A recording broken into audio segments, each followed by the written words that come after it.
फिलिस्तीनियन football association के अध्यक्ष जबरील रजूब समेत संगठन के 3 अधिकारियों को कनाडा ने वीजा देने से इनकार कर दिया है। ये अधिकारी 30 अप्रैल को वैंकूवर में होने वाली फीफा कांग्रेस में हिस्सा लेने वाले थे। कनाडा इस साल होने वाले फीफा वर्ल्ड कप 2026 का सह मेजबान भी है। साथ में यूनाइटेड स्टेट्स और मैक्सिको भी मेजबान है। अब फिलिस्तीनी फुटबॉल संघ ने फीफा से अपील की है कि वे इस मामले में दखल दे। कनाडा के इमिग्रेशन विभाग ने व्यक्तिगत मामलों पर टिप्पणी से इनकार कर दिया है, लेकिन कहा है कि हर आवेदन का फैसला केस बाय केस आधार पर किया जाता है।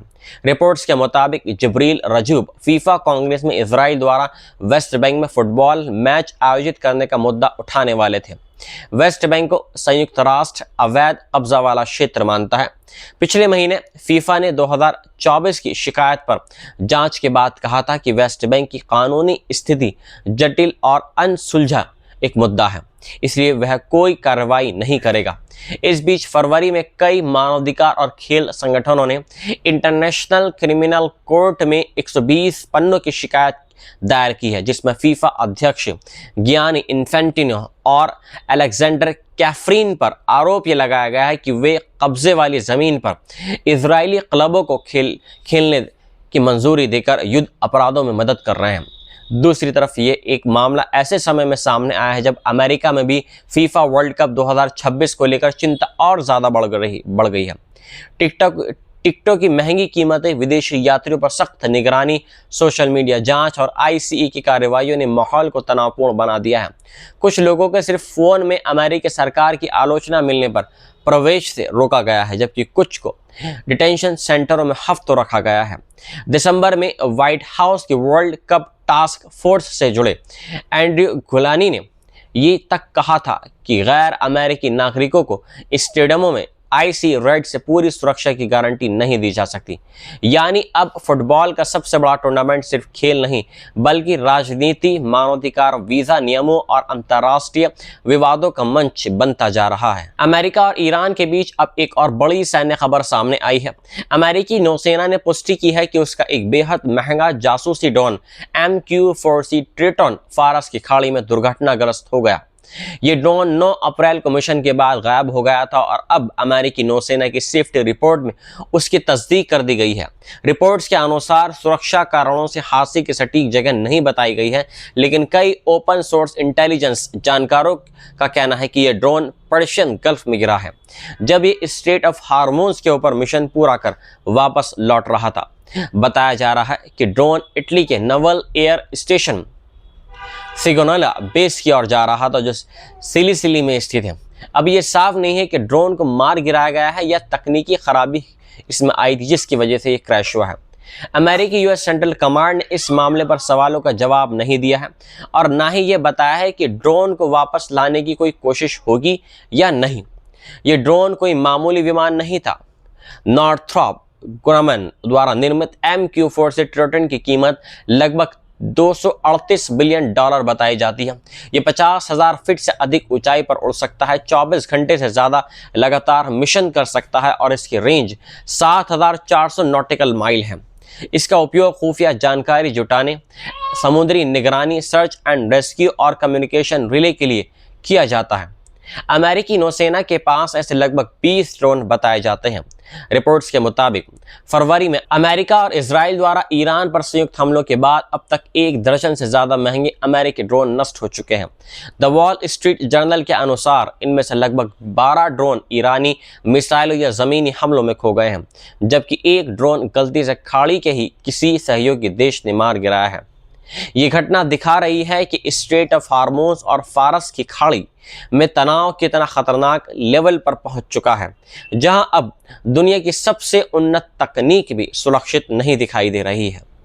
अमेरिका के लिए यह सिर्फ आर्थिक नुकसान नहीं है, बल्कि निगरानी क्षमता और सैन्य प्रतिष्ठा पर भी बड़ा झटका माना जा रहा है। अमेरिका और ईरान के बीच तनाव कम होने के बजाय अब और उलझता दिखाई दे रहा है। एक तरफ अमेरिकी राष्ट्रपति डोनाल्ड ट्रंप ने ऐलान ये किया था कि अमेरिकी वार्ताकार सोमवार शाम इस्लामाबाद पहुंचेंगे, जहां ईरान के साथ नई शांति वार्ता शुरू होगी। लेकिन दूसरी तरफ दोनों देशों के बीच सीजफायर का उल्लंघन नाकेबंदी, स्टेट ऑफ हार्मोज और परमाणु अधिकारों को लेकर बड़ा टकराव जारी है। ट्रंप ने अपने बयान में फिर धमकी दे दी है कि अगर ईरान उचित समझौता नहीं मानता है तो अमेरिका ईरान के हर पावर प्लांट और पुल को तबाह कर सकता है।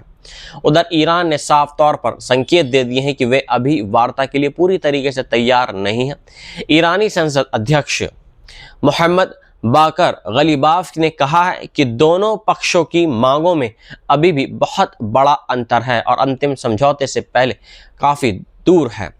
सबसे बड़ा विवाद यूरेनियम इनरिचमेंट पर है। ईरान चाहता है कि उसे सीमित परमाणु अधिकार मिले, जबकि अमेरिका इसे रोकना चाहता है। ईरानी राष्ट्रपति मसूद पेजेश्कियान ने कहा है कि ट्रंप ईरान को उसके न्यूक्लियर अधिकारों से वंचित नहीं कर सकते हैं। इसी बीच अमेरिकी प्रतिनिधि मंडल को लेकर भी भ्रम की एक स्थिति बन गई है। ट्रंप ने कहा है कि सुरक्षा कारणों से उपराष्ट्रपति जेडी वेंस शायद नहीं जाएंगे, लेकिन व्हाइट हाउस सूत्रों के मुताबिक वे स्टीव विटकॉफ और जेरेड कुशनर के साथ इस्लामाबाद पहुंच सकते हैं। ये वही टीम है जिसने पिछली असफल वार्ता में हिस्सा लिया था। दूसरी ओर ईरान ने अमेरिका पर सीजफायर तोड़ने और समुद्री नाकेबंदी लगाने का आरोप लगाया है। तेहरान का कहना है कि ट्रंप की ब्लॉकेट नीति युद्ध विराम का एक उल्लंघन है और ये गैरकानूनी तथा आपराधिक कदम है। एक ईरानी अधिकारी ने दावा यह किया है कि ईरान ने अमेरिकी वाइस वीपर जहाज पर फायरिंग की चेतावनी दी, जिसके बाद अमेरिकी पोत पीछे हट गए। हालांकि इस दावे की स्वतंत्र पुष्टि नहीं हुई है। स्ट्रेट ऑफ हार्मोज पर भी ईरान के भीतर मतभेद की खबरें हैं।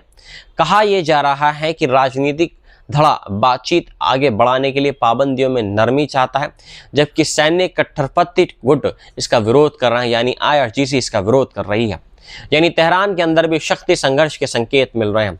इस बीच यूनाइटेड किंगडम में भी ईरान समर्थित गतिविधियों को लेकर चिंता बढ़ गई है। ब्रिटिश आतंकवाद निरोधक पुलिस का मानना है कि यहूदी स्थलों पर हालिया हमलों के पीछे ईरानी समर्थित तत्व हो सकते हैं। हरकत अशबाब अल यमीन अल असलिया नामक संगठन ने इन हमलों की जिम्मेदारी ली है। कुल मिलाकर हालात ये हैं कि एक तरफ शांति वार्ता की तैयारी हो रही है, लेकिन दूसरी ही तरफ धमकियां, आरोप, सैन्य तनाव और अंदरूनी संघर्ष ये दिखा रहे हैं कि समझौते की राह इजराइल और लेबनान के बीच 10 दिन का सीजफायर शुक्रवार आधी रात से लागू होते ही लेबनान में एक बड़ा मानवीय दृश्य देखने को मिला है, जहां हजारों नहीं बल्कि लाखों बेघर और विस्थापित लोग इजरायली चेतावनियों के बावजूद अपने घरों की तरफ लौटने लगे हैं। इजराइल ने साफ कहा था कि लितानी नदी के दक्षिण वाले इलाकों में लोग वापस ना जाएं, क्योंकि उसकी फौजें अभी भी दक्षिणी लेबनान में मौजूद हैं और हिजबुल्लाह की गतिविधियों पर नजर रख रही हैं। दूसरी तरफ लेबनानी सेना और हिजबुल्लाह ने भी लोगों से कहा था कि अपनी सुरक्षा के लिए वापसी में अभी थोड़ा देरी करें। खास तौर पर दक्षिणी लेबनान, बैरूत के दक्षिणी उपनगर दहिए और बेका वैली के लोग फिलहाल इंतजार कर रहे हैं, लेकिन 6 हफ्तों की बमबारी, तबाही और जमीनी हमले झेल चुके लोगों के सब्र का बांध अब टूट चुका था। जैसे ही अमेरिकी राष्ट्रपति डोनाल्ड ट्रंप ने गुरुवार दोपहर सीजफायर का ऐलान किया, वैसे ही लोग अपने घर लौटने की तैयारी में लग गए। शुक्रवार तड़के ही सैदा और सूर को जोड़ने वाला हाईवे वाहनों से जाम हो गया।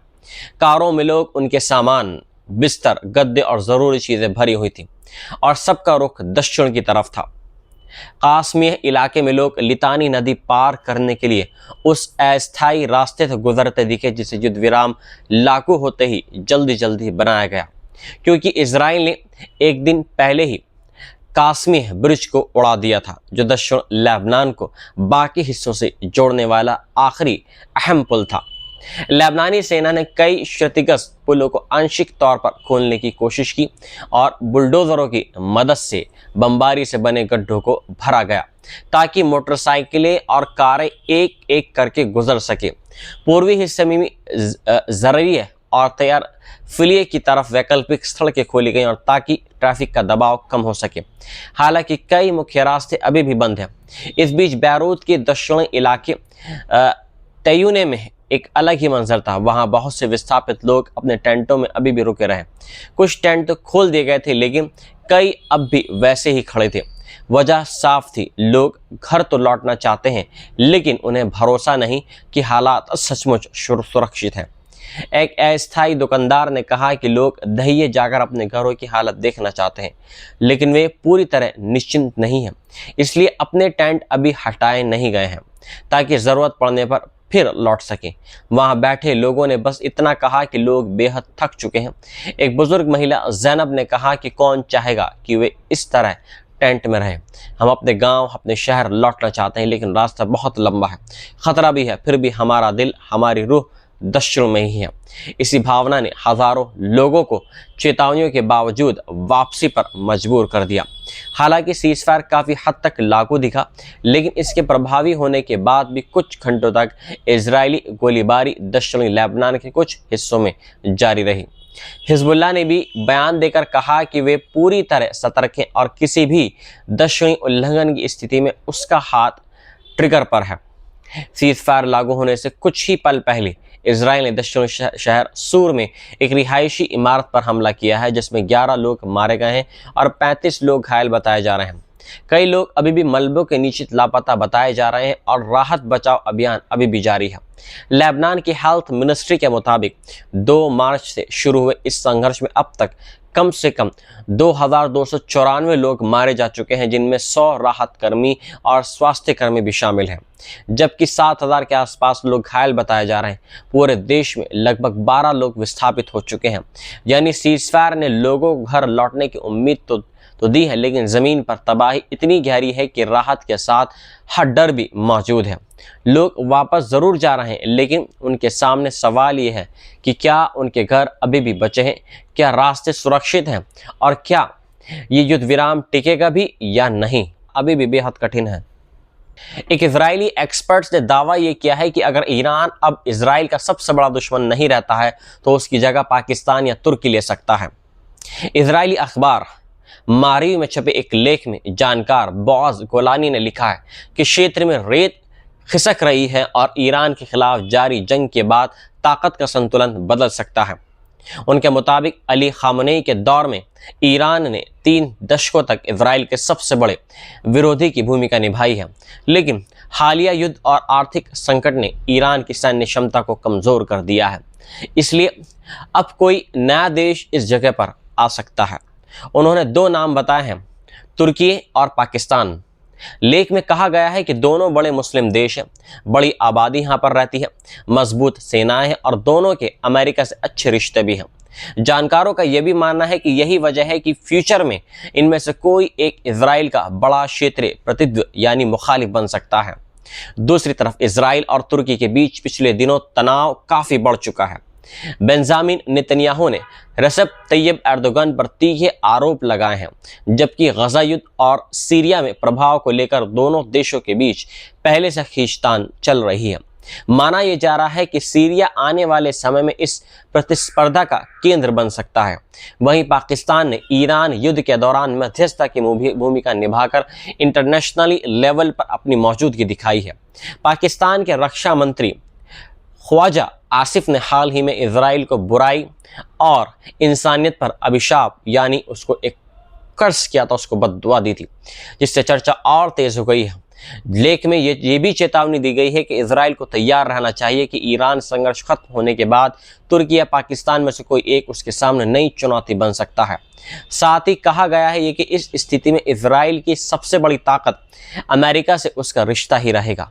यानी साफ है कि मिडल ईस्ट की राजनीति अब सिर्फ ईरान बनाम इजराइल तक सीमित नहीं रही है, बल्कि आने वाले समय में तुर्की, पाकिस्तान और सीरिया जैसे मोर्चे नई जंग और नई कूटनीतिक प्रतिस्पर्धा का केंद्र बन सकते हैं।